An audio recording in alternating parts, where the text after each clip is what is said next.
Long ago, on a hillside near Bethlehem, sat a very young shepherd, playing a gay, happy tune on his little wooden pipe.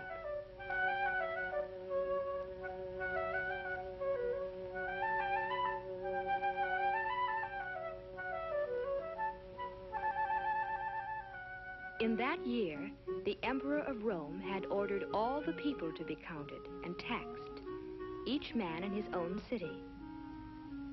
And so the highways were soon filled with travelers, returning to the towns where they had been born. On the road were a carpenter called Joseph and his wife, Mary.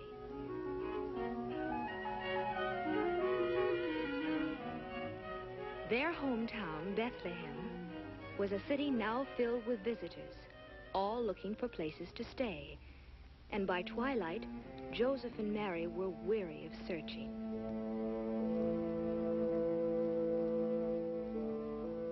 They had tried to find shelter for the night, and while people with plenty of money to offer were taken care of, Joseph and Mary were always turned away. Each place they stopped seemed to be full. Again and again they were disappointed and had to move on. When they came to the owner of one of the last inns, they were told that it too was full. But then the innkeeper remembered an old barn in back of his place of lodging. It was not much of a place, but Joseph and Mary were welcome to use it.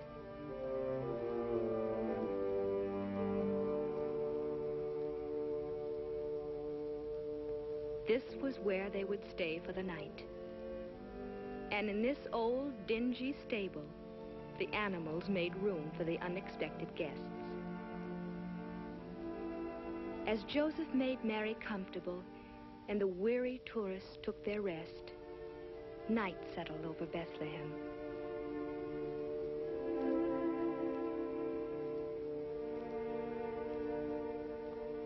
And in the stillness of that holy night, the little town waited silently for the wondrous gift that was to be given. In the sky that night, in the sky above the sleeping city, a strange new star appeared, the Star of Bethlehem, telling of the birth of a great new king to be cradled in a manger.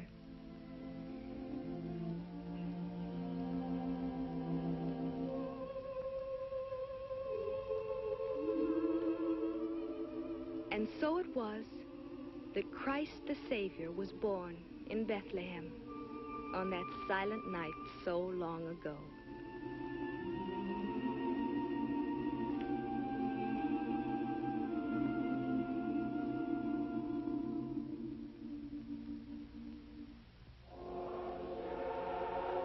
Nearby in the countryside, the shepherds were watching by their fires. Then, with the star, appeared a light, bright with the glory of angels, angels who sang to them of the birth of a king in a manger in Bethlehem.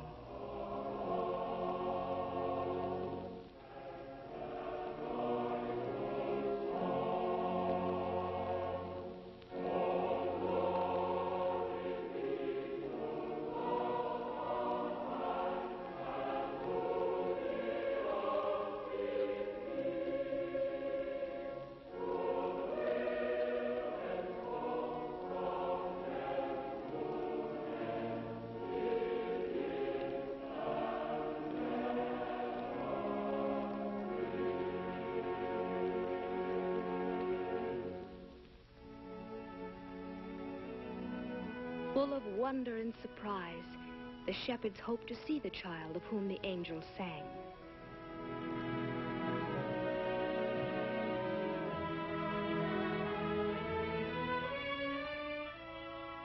They gathered their sheep together and started toward the town. From the hilltop, they could see the star, and beneath it, they knew they would find the stable whose manger held the heavenly king. On they came, and the first to arrive was the very young shepherd playing his pipe. As he saw the baby with Mary and Joseph, he came close to the manger. Before the holy child, the shepherds all knelt and offered to him the beloved pipe, a sheepskin cap, and a little lamb.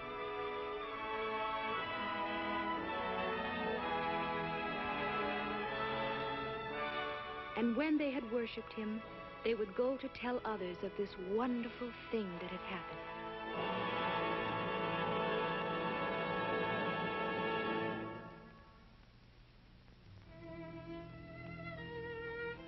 Far to the east, there were others who saw the star. In Turkestan, a princely astronomer sat studying his instruments. And suddenly in the sky above, the new star shone.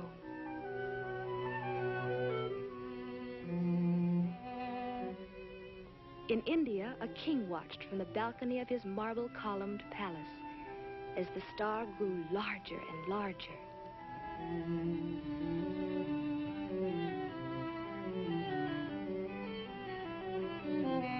And on the desert sands of Arabia, a ruler was gazing toward the heavens, seeing that same star as it told of the new king's birth. To them all, it meant that a king had been sent from God, a king they would worship. Each one set out to follow the star and to bring to the child a gift of love. The astronomer boarded his ship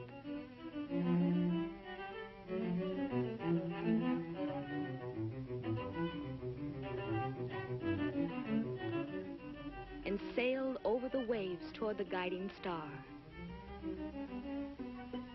The Indian ruler, on an elephant, moved toward the mountains as the star went before him.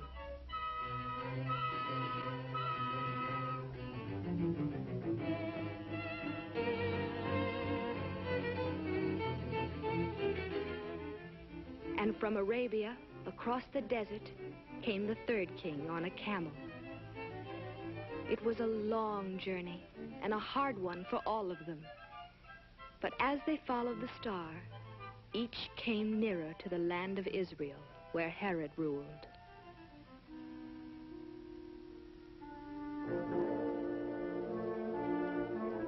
King Herod also saw the star and sent for his counselors. To Herod's advisors, the star fulfilled a prophecy that a king should be born in Bethlehem, in the land of Judah. And while the eastern kings continued their journey toward Jerusalem, Herod was disturbed by this unwelcome news.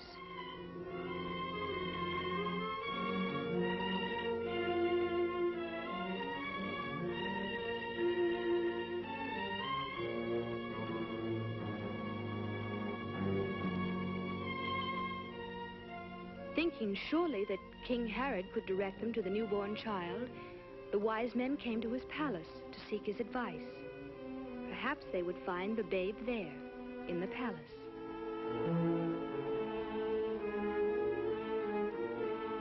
Herod sent them to Bethlehem, saying, "When you have found the child, tell me that I may worship him also." Of course, the wicked Herod had other plans, for he was jealous of the child king. But the wise men, who would be warned by God, were to return home another way. And so once more the kings from the east took their gifts and followed the guiding star. It led them out the north gates of the city, on toward the Bethlehem hills. Then, above the little town, it seemed to stop. At last they knew that here, in Bethlehem, they should find the newborn king. They did find him, and with him the young shepherd who had brought the first gift to the manger. They knew that the star had led them to this child who was the king they were seeking. The wise men went into the Holy Family and offered their gifts to the infant Jesus. Filled with awe and wonder, they knelt before him and put at his feet a crown of gold,